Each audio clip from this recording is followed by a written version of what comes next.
Hello. Quick updates on what's going on with me, and also just touch on a few things that I think you guys can help me with. And trust me, it's going to be related to technology. That's why I'm posting it on this medium. So, for those who know me, I've left Microsoft last year after about 13 years of service. Really miss people there, really grateful for the time. And I started focusing more on my ventures. I'm really excited to say that we have a new leadership in FaceGraph.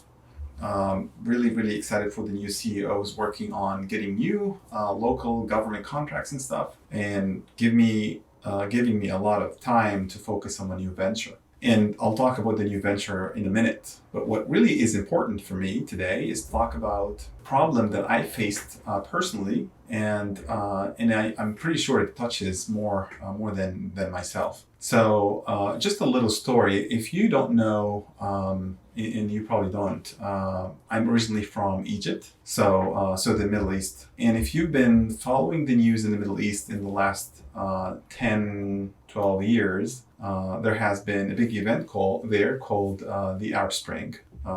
Basically a lot of revolutions, against an uprising against governments. I was unfortunately impacted by the Arab Spring, really close. So I lost my brother, and it was devastating. Obviously, I was working at Microsoft at the time, and I remember flying the same day to help with burial and service and help my family over there. So it took me a lot of time to try to get back together to life. But what really killed me, after those events by a few years, I found that a lot of my close family members have the story of how my brother was killed completely wrong. This is really disheartening because, the reason this happened is because of misinformation. And, since then, I was thinking about what can be done to fix that problem, right? And if we widen the scope a little bit and look at, all the other events around us, we have the war in Ukraine, or the special operation, what's happening, in Russia, and what happened in January 6th, all the previous elections. And it really doesn't matter what political views you have. Everybody doesn't like misinformation. And, the problem has become bigger because of the fact that information travels faster now, because we have all those social media platforms.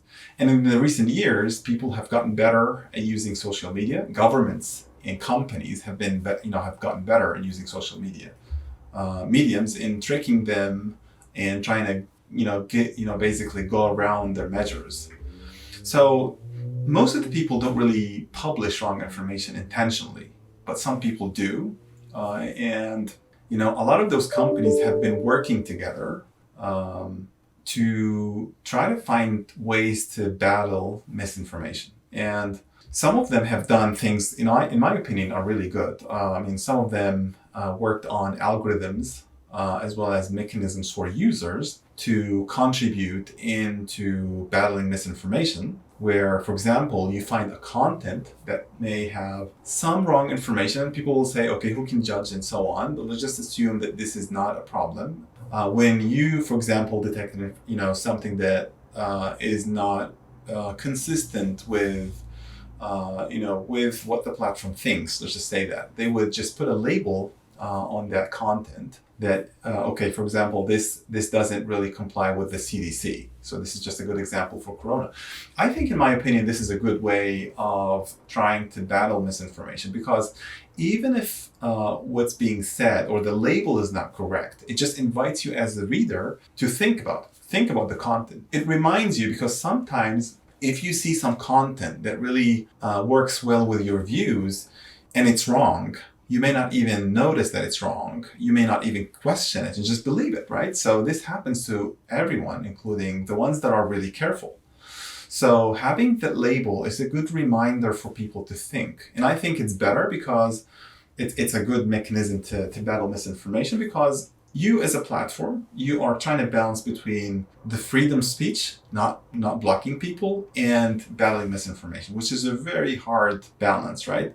So you don't want to remove information. You don't want to, completely block information, but you can label them. That's what some of the platforms are doing. Obviously, there's some information that being blocked and censored that are marked as violent or, have other content violation problems. And I'm not going to talk about this. The point I'm making here is that battling misinformation is something that companies are working on, and there has been some efforts. And I was thinking, what can we do, people who work in technology, to help with that? And that's when I have this idea, PortMe, came to light. So what we're doing in PortMe is basically we're trying to build a tool that help people make decisions about anything faster and with information they can see with their own eyes. And I'll talk about more, what that means. But essentially, it's just a marketplace. So it's a marketplace you can go today, make money out of for virtual instant presence. So it allows you to be present virtually, instantly, in any location, so you can verify things or get information you're looking for. So, if we take the case of what's happening in Ukraine today, and say you heard the news of something had happened in Kiev, you look at the news outlets. Some of them are biased, some of them aren't really very biased, and you read the news. Then you go to the social media, you see other types of news, and you know what to believe, right? It would be great if you can just open an app, so you can go to PortMe and then type in an address, say Kiev is the address. And then if somebody is in Kiev, verified by the app, and happens to have the app location, you can create a request. That person will pick up the request just like you do with Uber. And then the person will turn on their camera and live stream from there. And you can ask them to go wherever you want them to go. So show me this, this street. I heard the street has so and so, and so on. So what PortMe will allow you to do is basically it allows you to get eyes on anything at any time. And what we're going to start with is not really, helping with misinformation. We're going to help with another more important decision, in our opinion, which is students. So students today, high school students who are, those senior high school students looking for making their life decision of joining, universities or colleges, they often look for multiple colleges, universities, and they want to make a decision on which one they're going to join. So a lot of times those universities that you'd like to join are not really, next door. So you have to travel. So what the app can do is you can use the app to essentially type in the university you're looking for that you want to see. Say you have 6 or 7 of them. You type them up and then that would seek a request or send a request to any existing students over there who can essentially just open their camera and then show you maybe the dorms or the dining halls or the sport facilities or whatever you want to see. You can also talk to those students over there. And then at the same time, obviously those students who are doing those live streams, they will charge you $1 a minute. So they'll make some good money while you get your information instantly and accurately from a verified source within the university. So that's the problem we're going to try to solve initially. And it's just the same platform, the same idea. However, PortMe can be used for so many other things. It could be a really good tool for you to also decide about travel. So you decided to go to this hotel, you go online, you read the reviews, there's something you're not sure about, there's some photos but you're not sure. You want to know if they're open during COVID. Is the pool is crowded, the bar is open, not open, closed, noisy, good for business meetings, and so on. You just basically type the address. Someone over there will show up. You do a request. You go look at it instantly and make your decision. And, this idea can be applied for so many things. You, God forbid, had a fire in your house.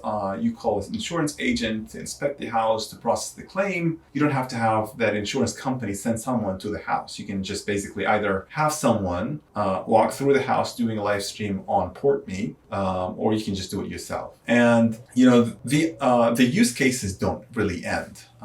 People do want to see things with their own eyes. Obviously with misinformation would be the same thing. If there are, unfolding events in one city, a reporter wants to see what's going on. They want to report on that news. They can't be on that location at the instant. They can also do the same thing. They almost have their own cameraman everywhere, or camera woman, or, a camera person anywhere.